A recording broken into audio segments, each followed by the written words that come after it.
Hello everybody, Andy here, and today I want to tell you what Games Workshop does and what we need to be careful about with everything they ever release. Games Workshop has dropped Age of Sigmar 4, as we all know. A lot of you might be looking at it for the first time, kind of like me. I did play some third, but not a huge amount. And now you're thinking, I gotta buy what's hot. I've got to buy my army. Now maybe you're a very sensible chap-S, chap-I, and you're going to buy one army, you're going to buy a few boxes at a time, build it up slowly. Cool. That ain't me. I can't compare with that. I also can't compete with that sort of logical mindset. No, I buy everything at once, okay? You might also do that. Now, as I kind of understand Kill Team, I kind of understand 40k, right? And if I'm thinking I want to buy a thing, I can do that, and I know if I'm going to be wasting my money or not. And often I waste my money and I'm fine with it, right? Not that big of a deal. However, with Age of Sigmar, and you know, in the future, whenever GW releases their next edition of whatever, here's a cautionary tale. No, that's the wrong word. Here's a word of caution to you that just to keep in mind. Games Workshop releases all of their editions broken. It's a big word, broken. Just understand that basically right now, if you want the actual example, right now, endless spells are literally mandatory. Figuratively mandatory, sorry, and the opposite of what I just said. They're figuratively mandatory. You have to go out and buy them. If you want to stand a chance in even just a casual game, if your opponent is using endless spells, you need to have endless spells, manifestations. Cavalry is king. If every faction, I think, apart from Fireslayers and Carodrons, dwarves don't like cavalry, I guess, has cavalry. Guess what? You need a squad of your cavalry. Cavalry at the moment is pretty undercosted for what it does, and it also has access to obviously the breakthrough thing, which is very strong. Cool. That's all good. There's nothing wrong with that. You know, it's okay that these things exist. And so when you're possibly like me, you don't really know what you're doing in Age of Sigmar. So I've done a few things. I bought, you know, some Soulblight Gravelord stuff, but then they turned out to be a good faction, so I can't play them. I've got to look lower down the tier list, right? And I'm thinking, right, I've already learned, don't just buy everything. Don't just buy the spearhead and a big box. What the fuck was it? It was an apple fell. Jesus Christ. Where from? Okay. You know, you've got to consider what you're buying, because the list building in Sigmar 4 is really restrictive in a good way, but you can't, it's not 40k. You can't just throw in 2 of everything you're interested in. You've got to really think about it. And you're looking at everything online, and they're saying, oh, you can't be more than 2 drops. If you're 3 drops, you might as well just KYS. Okay, you don't even turn up to the game. You've got to have your endless spells, otherwise what's the point? By the way, the box is out of stock. So what are you going to do? Oh, this thing in your faction's good? Guess what? It's out of stock. You literally can't buy it. So you go on eBay, it's triple the price, but hey, you got to have it, right? No. If you listen to the Warhammer podcast, they did a big, like 6.5 hour, very good podcast. I'd thoroughly recommend you go and listen to that episode they did if you have 6 hours to spare. But they mentioned in there that they had been told by playtesters that they talked to, so who knows if this is true or not, but playtesters straight up said, if you're not 2 drops, you can't win, you know, tournament games, right? Like, you got to be 2 drops. I don't even know why, but this is the kind of thing we're dealing with. And basically, Games Workshop is, in 3 months' time, going to change how all of this works. I guarantee you. Don't get onto the meta treadmill.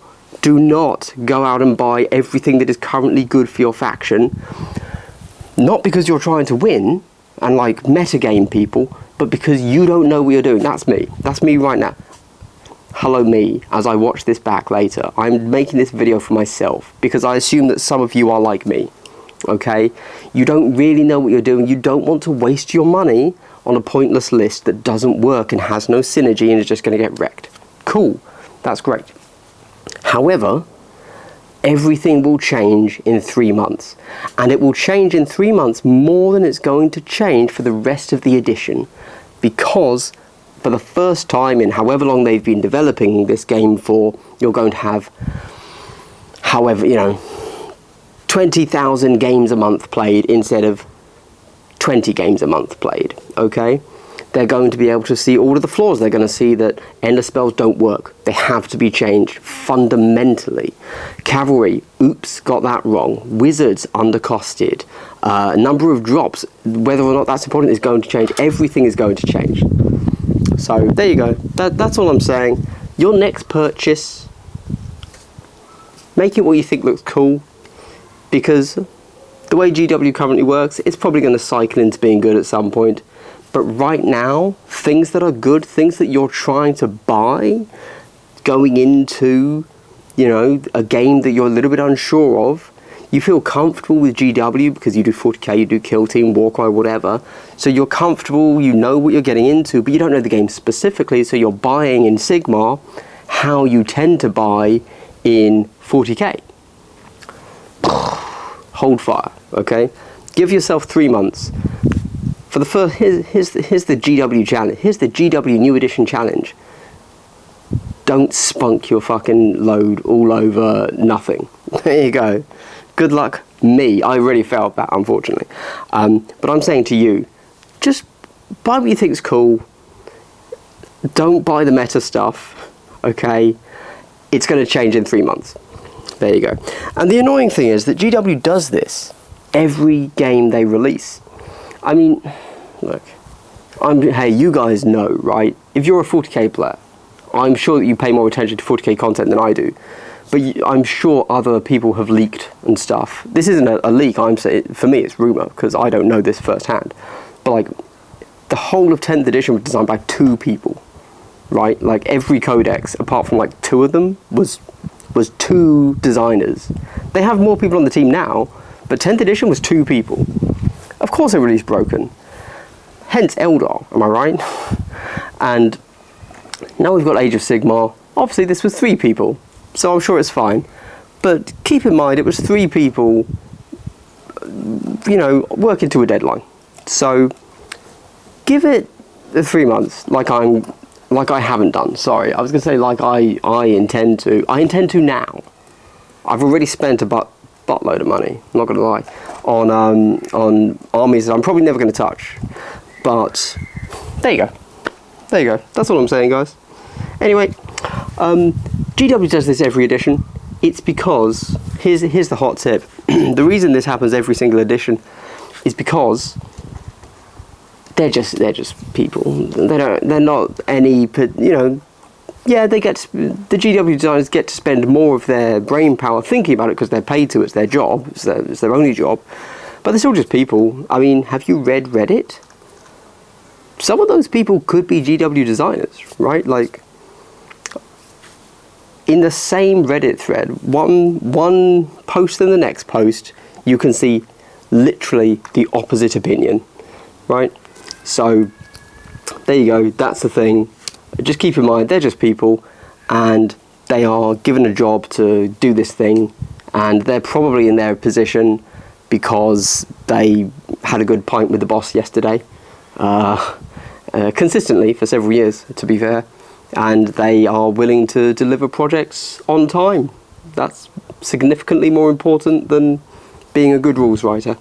So, give it 3 months. Anyway, with that said, hey, what are you currently playing for Age of Sigmar?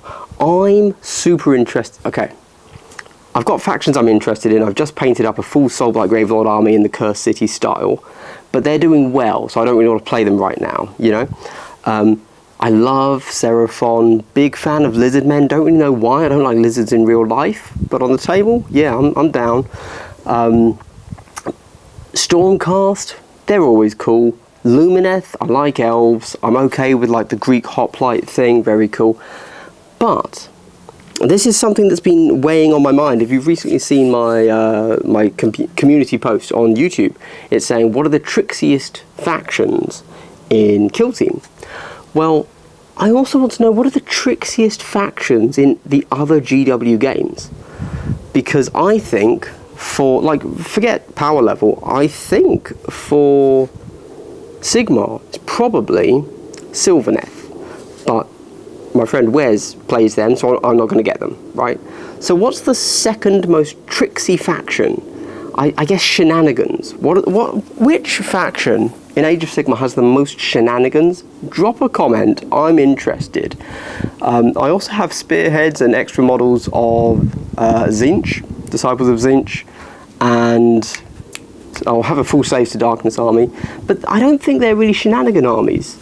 So yeah, I'd like to learn to play a game with shenanigans. There you go. So help guide me, please. Can't be Sylvaneth, can't be Eldar in 40k. But yeah, I'm on the shenanigan hype train. Cool. Well, thanks for watching, everybody. Give it 3 months. What are you collecting? What is the most shenanigans in Sigmar? That's all I want to know. Thank you for watching. You're cool. I am, maybe.